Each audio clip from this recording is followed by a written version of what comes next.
There's something about being out in the middle of nowhere with your friends that makes you feel invincible.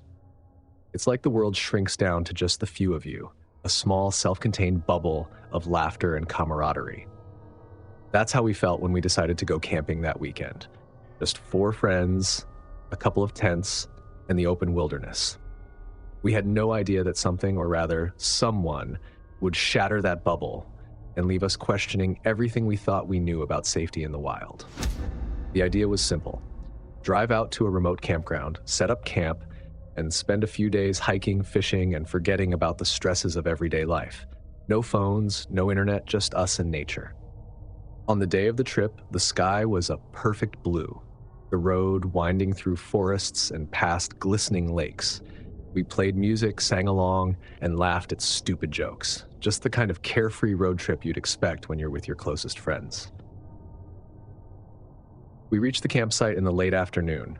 It was more remote than we'd anticipated, tucked away in a valley.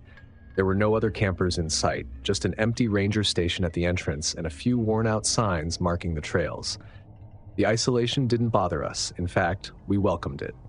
It was exactly what we were looking for, a place to disconnect. We set up our tents in a clearing near the edge of the forest, close to a small stream that provided a constant, soothing background noise. The sun was beginning to set, and the air was filled with the scent of pine and damp earth. It was perfect. After setting up camp, we gathered around a fire pit that Ethan, our resident camping enthusiast, had quickly put together. We roasted hot dogs, shared stories, and let the peace of the wilderness wash over us.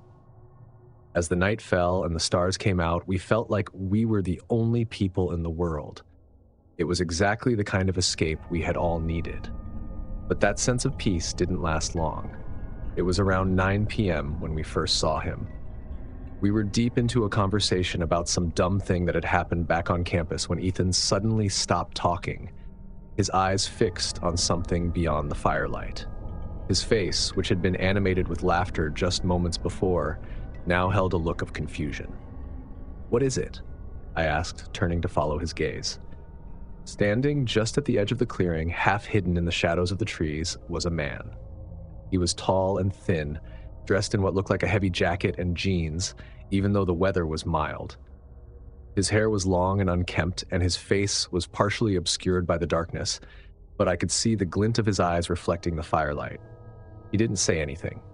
He just stood there, watching us. For a moment, none of us spoke.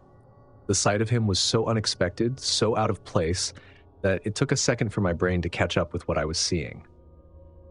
We were miles away from the nearest town, and the campground was deserted. There was no reason for anyone else to be out here. "Hello?" Ethan called out, his voice cautious. The man didn't respond. He just stood there, staring at us with an intensity that made my skin crawl. There was something off about him, something that set off alarm bells in my mind, but I couldn't quite put my finger on it. "Can we help you?" Avery, always the polite one, asked, though I could hear the nervousness in her voice. Finally, after what felt like an eternity, the man stepped forward into the light. His face came into view, and I felt a jolt of unease. He looked older than I had first thought, his skin pale and drawn with deep lines etched into his features. His eyes were hollow, almost lifeless, and his lips were curled into a faint, unsettling smile. "No need to worry," he said, his voice low and gravelly, "just passing through." Passing through? It didn't make any sense. There was nothing to pass through to. This place was remote, isolated, and there was no reason for anyone to be out here unless they had a specific destination in mind. "Are you camping nearby?" Ethan asked, trying to sound casual, but I could see the tension in his posture. The man's smile widened, but it didn't reach his eyes. "Just enjoying the night," he replied, his gaze shifting from Ethan to the rest of us. "It's peaceful out here, isn't it?" None of us knew what to say. There was something about him that made my stomach twist with unease, but I didn't want to be rude. After all, he hadn't done anything wrong. He was just a stranger, probably out for a walk like he said. But the way he was looking at us, like he was sizing us up, made me feel like we were prey. "Well, we're just having a quiet night ourselves," Ethan said, clearly trying to steer the conversation to a close. "We'll let you get back to your walk." The man nodded, that same unsettling smile still on his face. "Of course, you folks have a good night." With that, he turned and walked back into the woods, disappearing into the shadows as quickly as he had appeared. We watched him go, the firelight flickering on our faces, none of us speaking until we were sure he was gone. "That was weird," Thomas said, breaking the silence. "Weird? That was straight up creepy," Avery replied, her voice trembling slightly.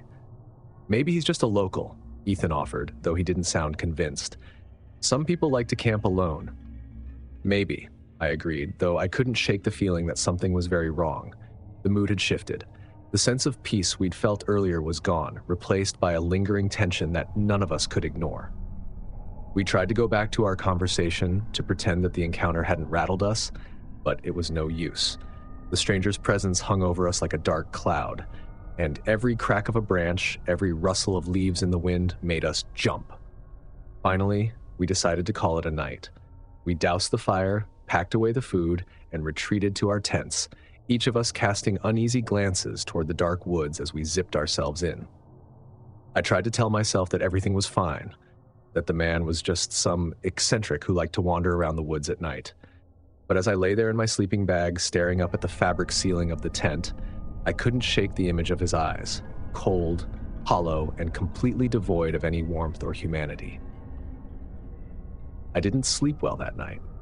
Every time I closed my eyes, I saw his face, that unsettling smile, and the way he had looked at us like he knew something we didn't.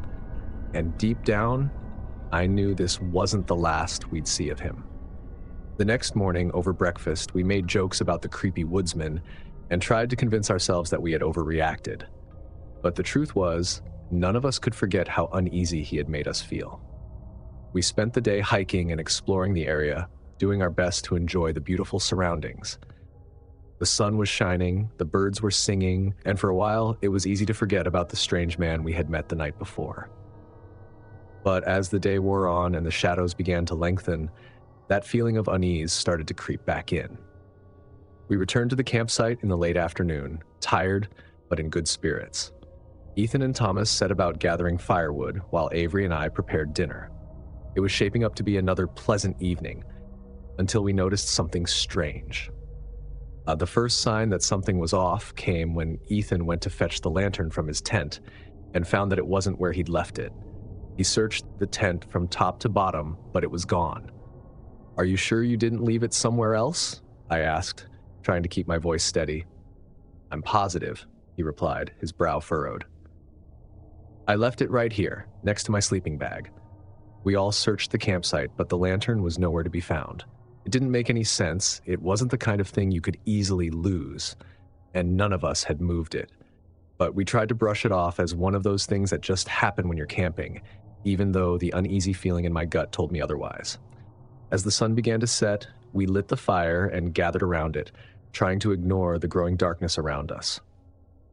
But the atmosphere had changed again, the easygoing camaraderie replaced by a tense silence. And then, as the last light of day faded, we heard it, a rustling in the bushes just beyond the clearing. We all froze, our eyes darting toward the sound. It was subtle, just the faintest noise, like something moving through the underbrush. But in the stillness of the night, it was impossible to miss. Ethan grabbed the flashlight and shone it toward the trees, the beam cutting through the darkness.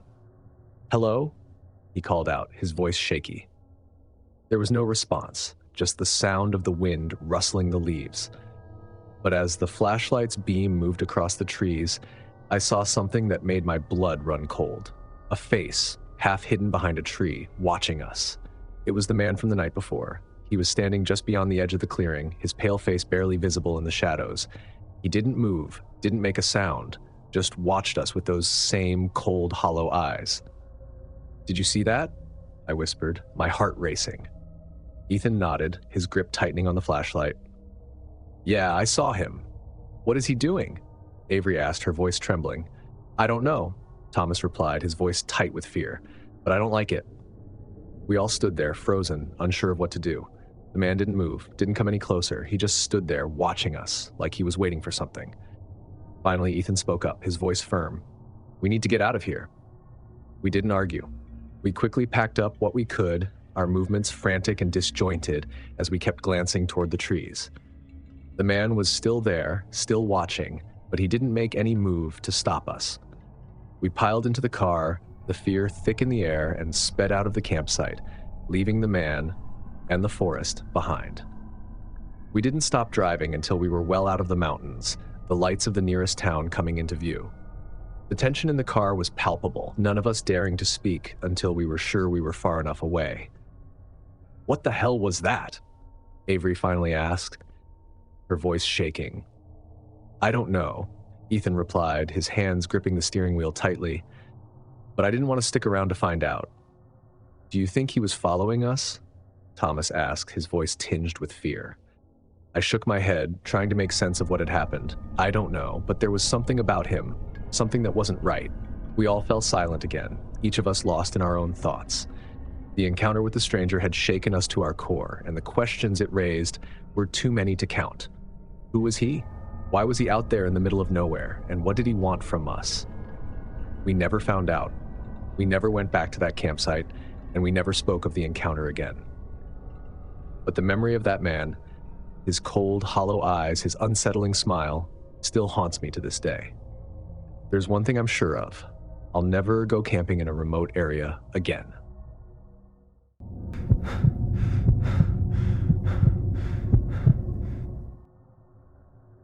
I was looking forward to this camping trip, a chance to escape the noise of the city and spend some quality time together as a family.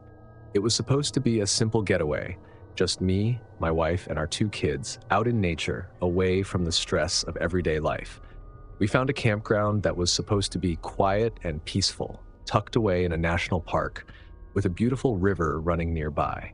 It seemed like the perfect spot. The drive out was exactly as we expected, the kids chattering excitedly in the back seat as we wound our way through the mountains. The trees towered above us, their leaves casting dappled shadows on the road, and the air was crisp and cool, a welcome change from the stifling heat of the city. We arrived in the late afternoon, the sun just beginning to dip toward the horizon. The campground was even better than we'd hoped, spacious, with plenty of room for the kids to run around, and only a few other campers scattered about, far enough away that it felt like we had the place to ourselves. We picked a spot near the edge of the woods, close enough to the river that we could hear the gentle rush of water in the distance. My wife and I pitched the tent while the kids explored the area, their laughter echoing through the trees. The sun dipped lower, painting the sky in hues of pink and orange, and the smell of pine filled the air. It was idyllic, the kind of evening that makes you feel like everything is right with the world. As night fell, we gathered around the campfire, roasting marshmallows and telling stories. The kids were all smiles, their faces glowing in the firelight, and I remember feeling a deep sense of contentment. This was what life was all about, these simple moments surrounded by the people you love. But as the fire died down and the stars began to peek through the canopy of trees, I couldn't shake a strange feeling. Just a slight unease that crept up on me as I stared into the flickering flames. I tried to brush it off, telling myself it was nothing, just the usual jitters that come with being out in the middle of nowhere. But that feeling of unease wouldn't go away. The kids were exhausted from a day of running around, so we tucked them into their sleeping bags in the tent and zipped it up tight. My wife and I stayed by the fire for a while longer, enjoying the quiet, the crackle of the last embers, the rustling of the wind through the trees. The world felt peaceful, almost dreamlike. But then, out of nowhere, I heard it, a sound that didn't belong. It was faint at first, almost indistinguishable from the natural noises of the forest, but it grew louder as I strained to listen. Footsteps, slow, deliberate, crunching softly on the gravel path that wound through the campground. I glanced at my wife, but she seemed lost in thought, staring into the dying fire. I didn't want to alarm her, so I kept quiet, telling myself it was probably just another camper returning to their tent. But the footsteps didn't stop. They grew closer, heavier, as if whoever it was taking their time, moving with purpose. The hair on the back of my neck stood on end, and I found myself glancing over my shoulder, scanning the darkness beyond the firelight. But I couldn't see anything. Just the trees, the shadows, the faint outline of the tent where our kids were sleeping. And then the footsteps stopped. The silence that followed was thick, oppressive, My heart pounded in my chest, every instinct screaming that something was wrong. I felt exposed, vulnerable, sitting there in the dark with only the remnants of the fire between us and whoever or whatever was out there. I opened my mouth to say something, to suggest that we go into the tent, but before I could, I heard it again. This time, it wasn't footsteps. It was the sound of fabric rustling, like someone was brushing against the side of the tent. I froze, my blood turning to ice.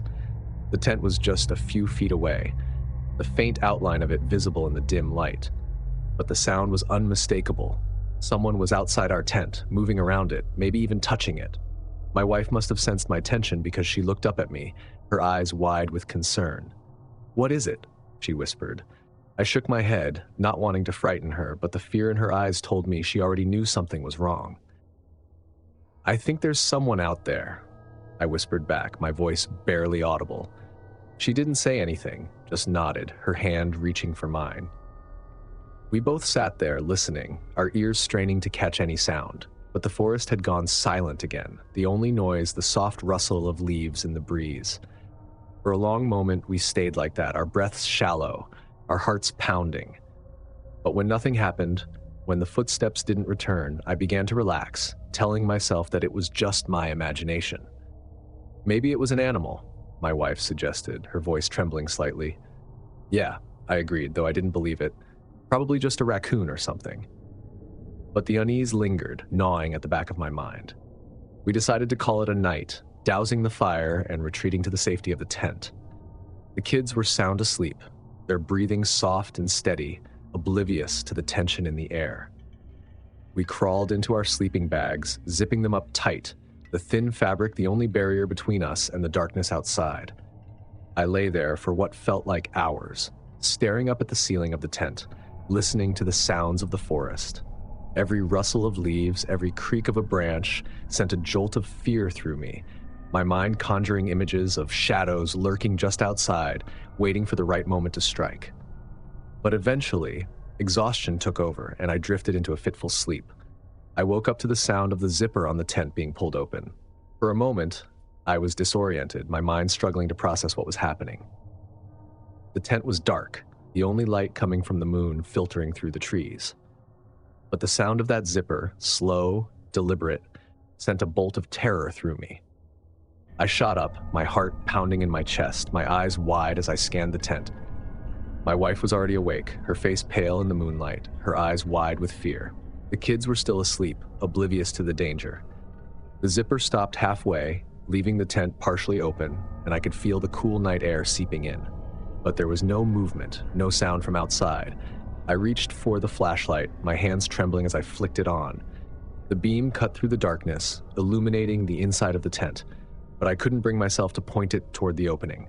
What if there was someone or something standing there? I took a deep breath, trying to steady my nerves. "Stay here," I whispered to my wife, my voice shaking. She nodded, her hand gripping mine tightly, her eyes pleading with me not to go. But I couldn't just sit there, waiting for whatever was outside to make the next move. I slowly turned the flashlight toward the opening, my heart pounding so loudly I was sure it would wake the kids. The light cut through the darkness, revealing the partially open flap of the tent. But there was nothing there, just the empty darkness beyond. I let out a shaky breath, my shoulders sagging with relief. Maybe it really was just an animal, something small that had been curious and decided to investigate. I was about to close the tent and go back to bed when I heard it, a whisper. Soft, barely audible, but definitely human. "Let me in." My blood turned to ice. The voice was low, raspy, and filled with a quiet menace that made my skin crawl. I turned the flashlight back toward the opening, my hands trembling so badly I could barely hold it steady. But there was still nothing there. I didn't move, didn't breathe, my eyes locked on the darkness beyond the tent. The whisper came again, closer this time, so close it felt like it was right in my ear. "Let me in." I could feel my wife's grip on my arm tighten, her nails digging into my skin. She was as terrified as I was, maybe more so. But we didn't dare make a sound, didn't dare move. And then, without warning, the tent shook violently, as if someone or something had slammed into it from the outside. The kids woke up with a start. their cries filling the tent as they scrambled out of their sleeping bags, wide-eyed with fear. My wife tried to calm them, her voice trembling as she reassured them that everything was okay, but we both knew it wasn't. The tent shook again, the fabric straining against the force, and I could hear the sound of heavy breathing, low and guttural, just outside. "Stay here," I whispered again, my voice shaking as I grabbed the camping knife from my pack.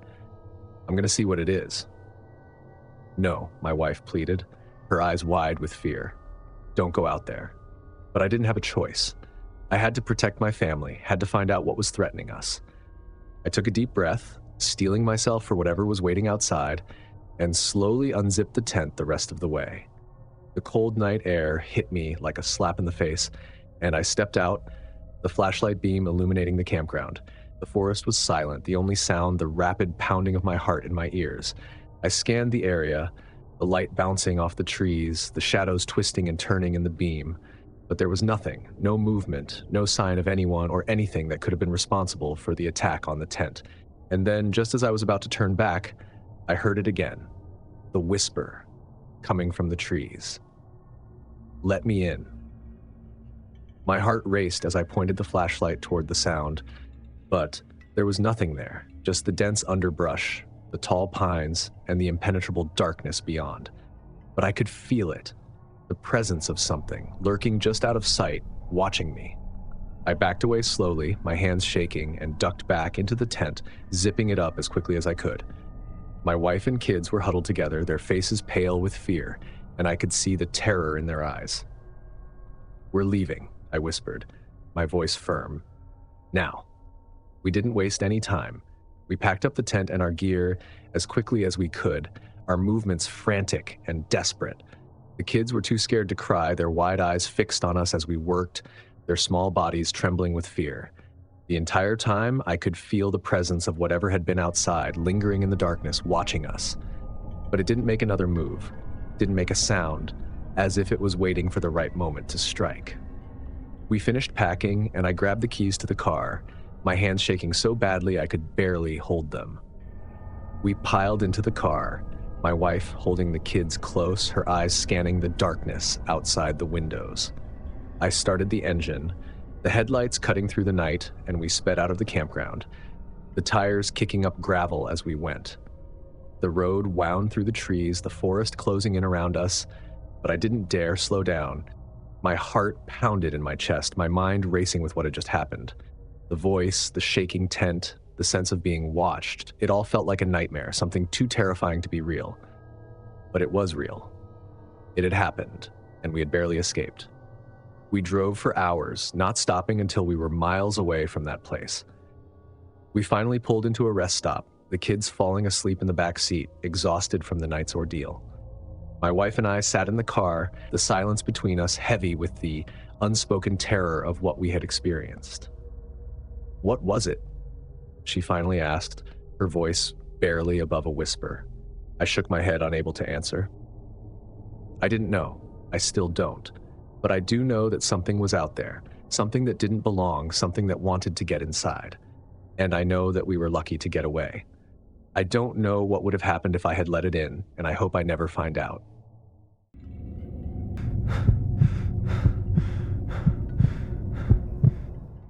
Finding the perfect camping spot brings a unique sense of excitement, a place that feels pristine and untouched, where you can completely disconnect and immerse yourself in the natural surroundings.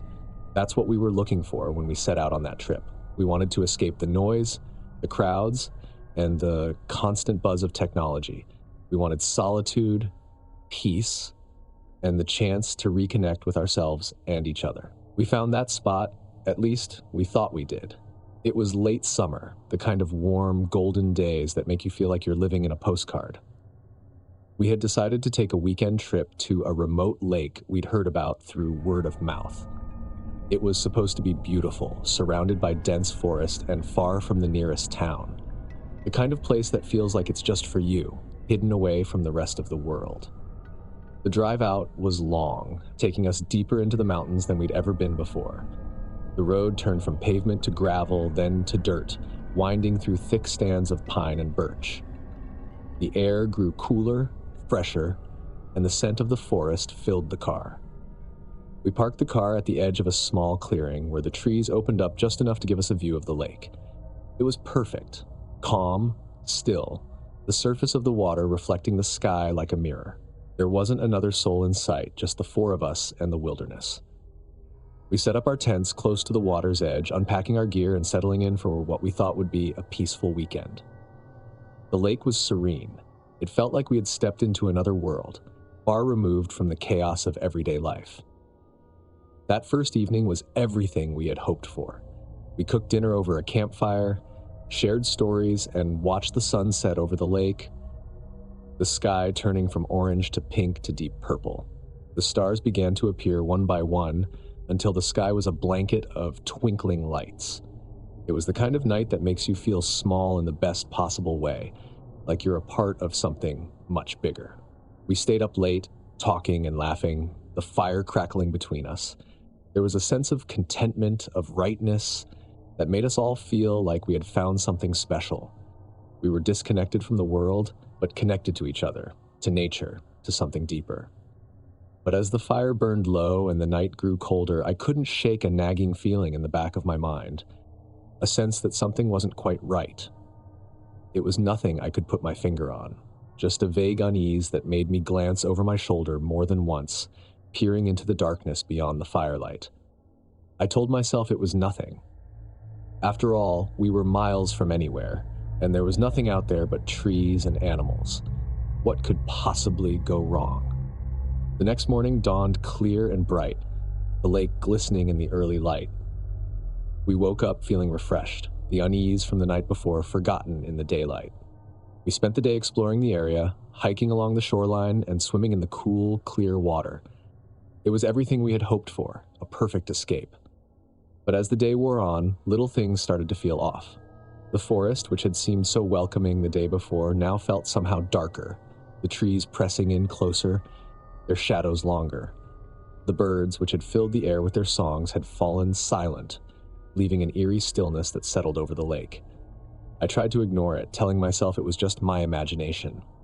But the feeling of unease crept back in, stronger this time, gnawing at the edges of my mind. Later that evening, we were sitting around the campfire again, the sky turning a deep shade of blue as the sun set. Mark had gone back to the tent to grab a jacket, and the rest of us were talking, the firelight flickering on our faces. But when Mark returned, he looked different. There was a tension in his posture, a tightness around his eyes that hadn't been there before.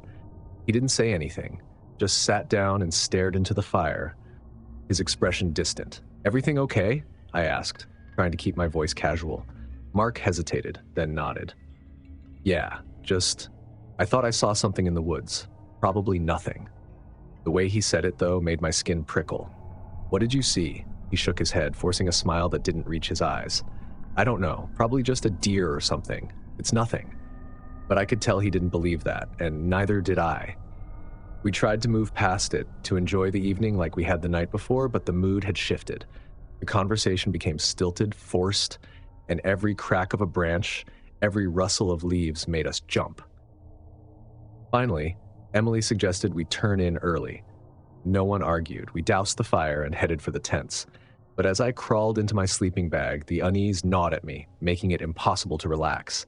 The forest, which had been so silent earlier, was now alive with noise. Branches creaking, leaves rustling, the distant hoot of an owl. But beneath it all, there was something else, something I couldn't quite place. A faint, almost imperceptible hum that seemed to vibrate through the air, making my skin crawl. I told myself it was nothing, just the natural sounds of the forest, amplified by my imagination. But as I drifted off to sleep, I couldn't shake the feeling that we weren't alone. I woke up in the middle of the night to a sound that didn't belong. It was a soft, rhythmic tapping, like someone was knocking on the outside of the tent. I sat up, my heart pounding, and listened. The tapping continued, steady and deliberate, coming from the side of the tent closest to the woods. "Sarah," I whispered, shaking her awake. "Do you hear that?" She stirred, groggy and confused. "Hear what?" The tapping stopped. For a moment, there was only silence, the kind that makes your ears ring. Then, just as I was about to brush it off as a dream, it started again, this time louder, more insistent. Sarah sat up, her eyes wide with fear. "What is that?" "I don't know," I replied, my voice trembling, "but it's coming from outside." We sat there, frozen, listening to the sound. It was deliberate, like someone or something was trying to get our attention. My mind raced with possibilities, none of them good. I reached for the flashlight, my hands shaking, and flicked it on, the beam illuminating the inside of the tent. "Should we look?" Sarah asked, her voice barely above a whisper. I hesitated, every instinct screaming at me to stay put, to ignore it. But the curiosity, the need to know what was out there, was too strong. "Stay here," I whispered, my voice firmer than I felt. "I'll check it out." Before she could protest, I unzipped the tent just enough to poke my head out. The night was dark, but the moonlight provided just enough light to see. I turned the flashlight toward the source of the sound, my heart in my throat, but there was nothing there, just the empty woods, silent and still. I stepped out of the tent, the cold air biting at my skin, and shone the light around the campsite. Everything was as we'd left it. The fire pit, the chairs, the other tent where Mark and Emily were sleeping. Except as I moved closer to their tent, I noticed something strange. The flap of their tent was open, the zipper undone, flapping slightly in the breeze. "Mark? Emily?" I called out, my voice shaking. There was no answer. I moved closer, shining the flashlight into their tent, my stomach twisting with dread, but it was empty. Their sleeping bags were there, the blankets still rumpled, as if they'd just gotten up, but there was no sign of them. I felt a cold wave of fear wash over me. "Sarah, get out here," I called, louder this time. She scrambled out of the tent, her face pale with fear. "What is it?" "They're gone," I said, my voice hollow. "Mark and Emily, they're gone." We searched the campsite, calling their names, our voices echoing through the trees. But there was no sign of them, nothing to indicate where they'd gone. Panic set in quickly. The realization that Mark and Emily were gone, that we were alone in the middle of nowhere with no idea what had happened to them, was like a punch to the gut.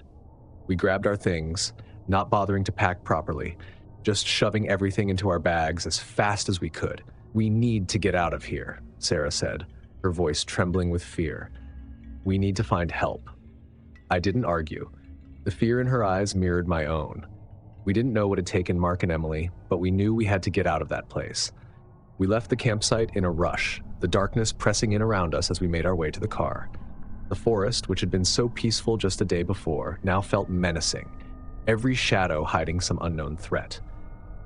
As we reached the car, I fumbled with the keys, my hands shaking so badly I could barely get the door open. We threw our bags into the back seat and climbed in, the cold air a welcome relief from the suffocating fear that had gripped us. But as I turned the key in the ignition, nothing happened. The car didn't start.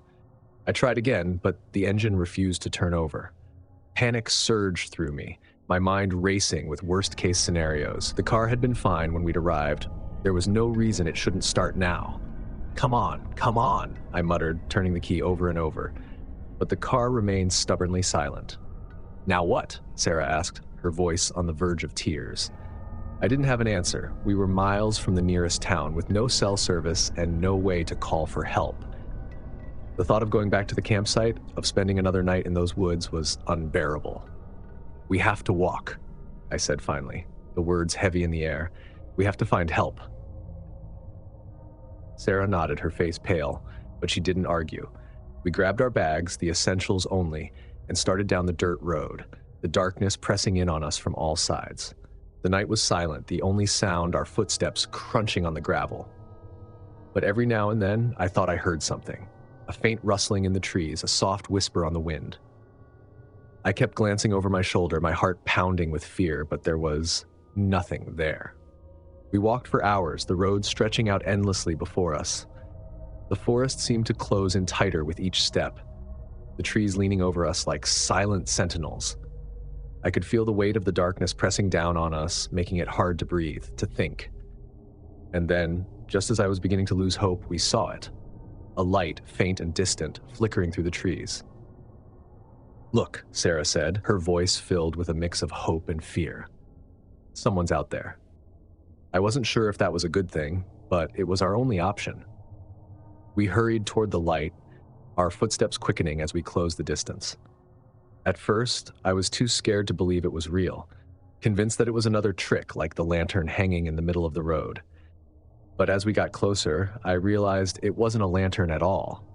It was coming from a small wooden cabin, the unmistakable glow of electric lights cutting through the dark forest. It was a ranger station. I grabbed Sarah's hand and we ran toward it, stumbling through the underbrush, our breath coming in ragged gasps. Relief flooded over me like a tidal wave. The closer we got, the more I let myself believe that we were finally safe, that we'd made it. When we reached the station, I banged on the door with everything I had left in me, my knuckles raw and my voice hoarse from shouting. A moment later, the door swung open and a park ranger stood there, looking at us with a mix of surprise and concern. He was an older man, grizzled and worn, but in that moment, he was the most welcome sight I'd ever seen. "What's going on? Are you folks all right?" he asked, his voice steady, but his eyes scanning us, taking in our panic. "We need help," I gasped. "Our friends, they're gone. We were camping by the lake and they just disappeared." The ranger's expression darkened, but he didn't ask any questions. He stepped aside and motioned for us to come in. Inside, the warmth of the station hit us, and I could feel the tension in my body start to release. Sarah collapsed into a chair, her face pale and tear-streaked, while I tried to catch my breath. The ranger offered us water and sat across from us, his expression grave. "Tell me everything," he said quietly. We recounted the events as best as we could, though it felt like trying to explain a nightmare that was still unfolding. The tapping on the tent, the disappearance of Mark and Emily. As I spoke, I watched the ranger's face, expecting disbelief. But instead, there was something else, something like recognition. When I finished, he stood up and grabbed his radio. "We're going to head back there," he said firmly. "I'll call a couple more rangers to join us. We'll find your friends." I wanted to believe him, but deep down, I wasn't sure if there was anything left to find. It didn't take long for two more rangers to arrive, a man and a woman, both of them younger, but with the same steady, no-nonsense demeanor. They listened as the older ranger briefed them on the situation, their faces serious but not surprised. And we headed back into the woods, the rangers leading the way with their powerful flashlights cutting through the trees. I walked with Sarah close by my side, my heart thudding in my chest. The forest, which had seemed so alive with terror just hours before, was now eerily quiet, the trees looming like silent witnesses to everything that had happened. We reached the campsite in what felt like no time at all. Everything was exactly as we'd left it. The tent still standing, the remnants of the campfire cold and dead. But there was no sign of Mark or Emily. No footprints, no broken branches, no clues as to where they could have gone. The rangers spread out, searching the perimeter of the campsite, their lights sweeping over every inch of the ground. They called out Mark and Emily's names, their voices echoing through the trees, but there was no response, no movement. It was as if they had simply disappeared. The rangers didn't give up easily. They searched for hours, combing through the woods, checking every possible direction they could have gone. But there was nothing. No trace of them, not a single sign of them. As the night dragged on, the realization began to sink in. Mark and Emily were gone. The rangers eventually called off the search. There was nothing more they could do, they told us, but they would send in a larger team in the morning, with more equipment, more manpower. They would keep looking, but even then, I knew it was pointless. Whatever had taken Mark and Emily wasn't something that could be found with search teams or dogs. It wasn't something that made sense in the world we knew. We left the campsite that night with the rangers, driving back to the nearest town in silence. Sarah stared out the window, her face pale and drawn, while I tried to make sense of what had happened. But there was no explanation, no logic that could explain how two people could simply vanish without a trace. The next day, the rangers went back to the lake with a full team. They searched for days, scouring every inch of the area, but they never found anything. No bodies, no belongings, nothing to suggest where Mark and Emily had gone. The official report said that they were presumed dead, likely victims of an accident in the wilderness. But I knew the truth. I knew that something had taken them, something beyond our understanding. I didn't know what it was, and I didn't want to know. All I knew was that it was still out there, lurking in the shadows of that forest, waiting for its next victims.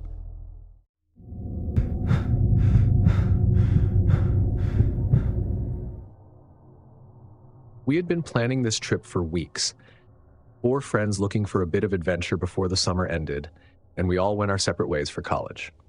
The idea was simple: find a remote camping spot, disconnect from the world, and spend a few nights under the stars. It was supposed to be fun, a break from the monotony of everyday life. But as I sit here now, trying to piece together what happened, I can't help but wonder if we made a terrible mistake. It all started with a map. Ryan, our self-proclaimed outdoorsman, had found it online, a detailed map of a little-known forest deep in the mountains, far from any well-trodden trails. He was the one who convinced us to go. "It's supposed to be haunted," he said with a grin, holding up the map like a prize. "You guys up for a little ghost hunting?" I wasn't much of a believer in ghosts, and I'm pretty sure the others weren't either. But the idea of exploring a haunted forest had a certain appeal, especially since we were looking for something different, something exciting. We all laughed it off as a joke, teasing Ryan about his love for creepy stories, but in the end, we agreed. It would make for a great story at the very least. The drive up to the forest was uneventful, the road winding through thick woods that seemed to grow denser the further we went. The sun was still high in the sky, casting dappled light through the canopy above, and the air was filled with the scent of pine and earth. It was peaceful, almost idyllic, and I remember thinking that the idea of the forest being haunted was ridiculous. We parked the car at the edge of the forest, where the road ended in a small clearing. From there, it was all on foot. We loaded up our packs, checked the map one last time, and started our hike into the woods. The trail was narrow, barely more than a footpath, winding its way through the trees. The deeper we went, the quieter it became, the sounds of the outside world fading away until all we could hear was the rustle of leaves and the crunch of our boots on the dirt. Ryan led the way, with me and Jess following close behind. Matt brought up the rear, his usual easygoing demeanor keeping us all in good spirits. We joked and laughed as we walked, the kind of banter that comes naturally among friends who've known each other forever. But as the sun began to dip lower in the sky, casting long shadows across the forest floor, the mood began to shift. It started with the feeling of being watched. I can't say exactly when it began, but at some point during the hike, I started to feel uneasy. It was subtle at first, just a vague sense that something wasn't right. I found myself glancing over my shoulder more often, my eyes scanning the trees for anything out of the ordinary. I didn't say anything at first, chalking it up to nerves or maybe just the eerie atmosphere of the place, but as we pressed on, that feeling grew stronger, more insistent. And then, as we rounded a bend in the trail, I saw it. Just ahead, in the fading light, there was a figure standing among the trees. It was barely visible, little more than a shadowy outline, but it was definitely there. My heart skipped a beat, and I stopped in my tracks, staring at the figure, trying to make sense of what I was seeing. "Did you guys see that?" I asked, my voice shaking slightly. The others stopped and turned to look, but by the time they did, the figure was gone. "See what?" Ryan asked, glancing around. "There was someone there," I said, pointing to the spot where I'd seen the figure. "Right there, in the trees." Matt laughed, but it was a nervous laugh, the kind you give when you're not entirely sure if something is a joke. "You're just seeing things," he said. "It's getting dark, and your mind's playing tricks on you." I wanted to believe him, but I knew what I'd seen. There had been someone, or something, standing there, watching us. But the others brushed it off, and we continued on, though the feeling of unease lingered in the back of my mind. As the sun dipped below the horizon and the forest was plunged into darkness, I couldn't shake the feeling that we weren't alone. We made camp in a small clearing, a patch of open ground surrounded by towering trees.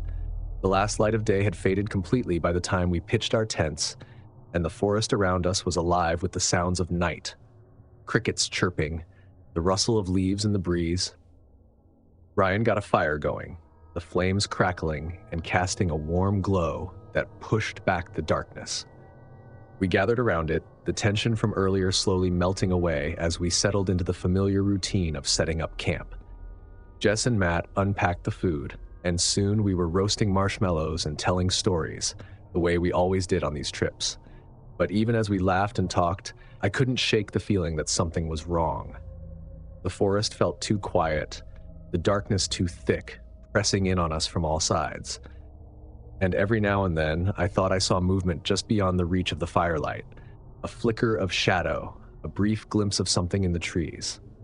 It wasn't until later, when we were sitting around the fire, that the first real sign of trouble appeared.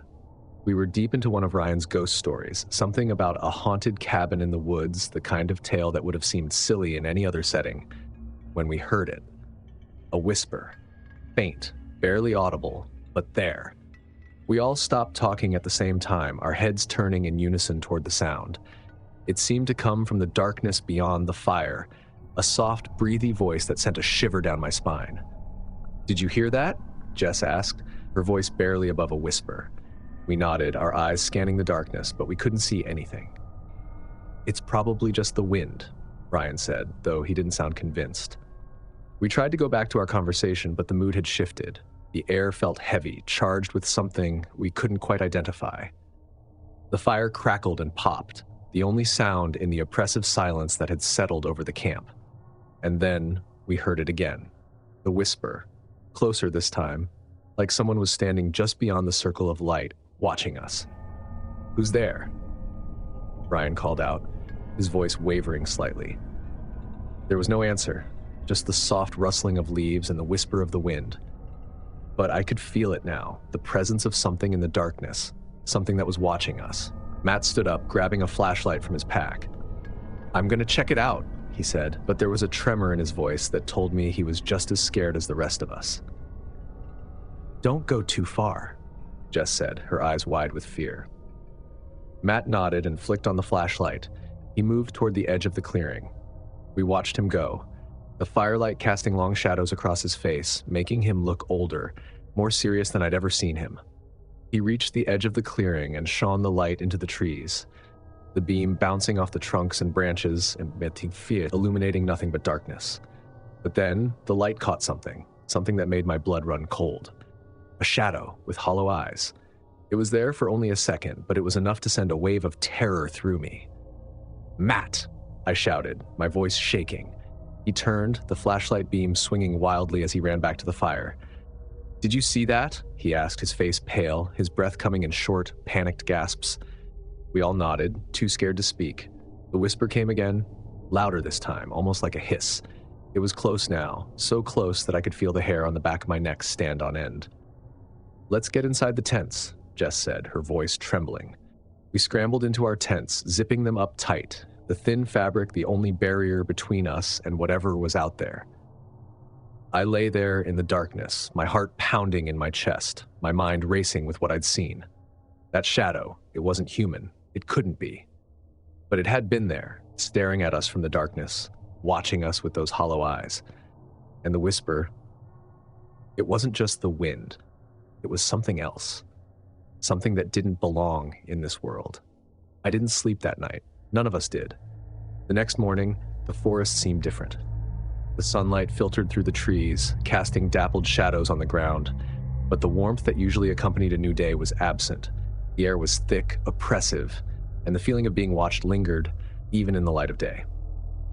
We didn't talk much as we broke camp, each of us lost in our own thoughts, replaying the events of the night before. Ryan tried to make light of it, joking about how we'd let a few spooky sounds get to us, but his laughter sounded hollow, forced.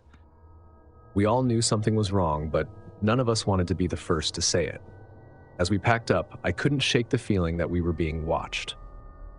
My eyes kept drifting to the edge of the clearing, to the spot where Matt had seen that face. The memory of it sent a shiver down my spine, and I found myself scanning the trees, looking for any sign of movement. But the forest was still, unnervingly so. "We should get out of here," Jess said quietly, breaking the silence. We all nodded in agreement, the unspoken fear settling over us like a heavy blanket.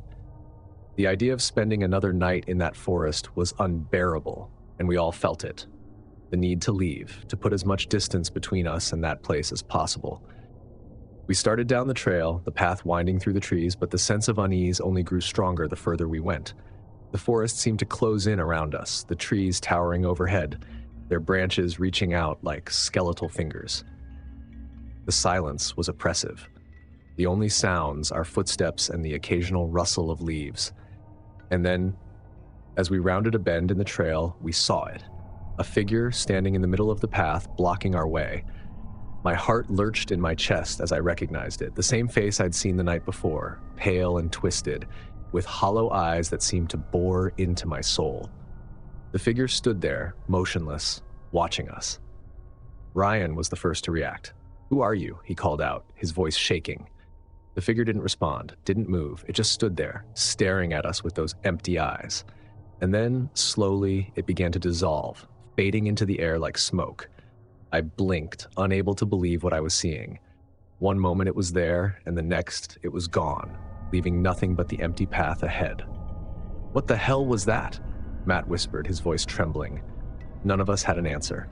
We stood there for a long moment, staring at the spot where the figure had been, trying to make sense of what had just happened. But there was no explanation, no rational way to process what we'd seen. Finally, Jess spoke up, her voice barely above a whisper. "We need to go. Now." We didn't argue. We started walking again, our pace quickening as the fear began to take hold. The forest seemed darker now, the shadows longer, the trees more menacing. The path that had seemed so clear before now felt like a maze, twisting and turning in ways that didn't make sense. And then, the whispering started again. It was faint at first, just a soft murmur in the background, but it grew louder with each step we took, until it was all we could hear.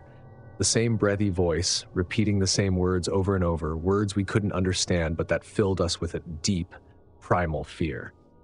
We started to run, our footsteps pounding on the dirt path, our breaths coming in ragged gasps.